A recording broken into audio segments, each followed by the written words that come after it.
display sa Philippine National Fireworks Festival sa Marikina. At hindi lang pyrotechnics ang patok, pati ang pagtatanghal ng ilang local talent ng lungsod. Yan ang tinutukan ni Victoria Tula.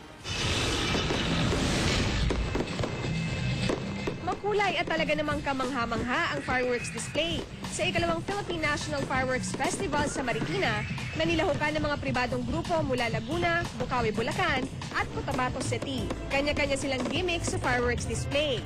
Ang iba't ibang pyrotechnic design nagbigay liwanag sa kalangitan at isinabay pa sa saliw ng musika.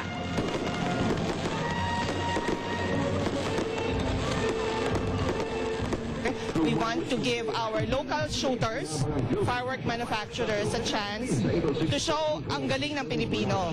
Nais din daw ng mga organizer na palakasin pa ang turismo ng Marikina. Kaya naman bukod sa fireworks display, nasaksihan pa ang kakaibang pagtatanghal ng grupong ito.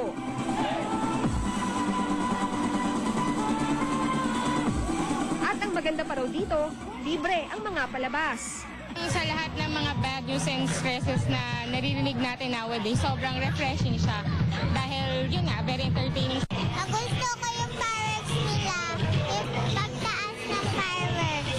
Kung magutom ka naman, kabi-kabila ang mga food stall dito. May mga food truck din, kaya siguradong solve ka.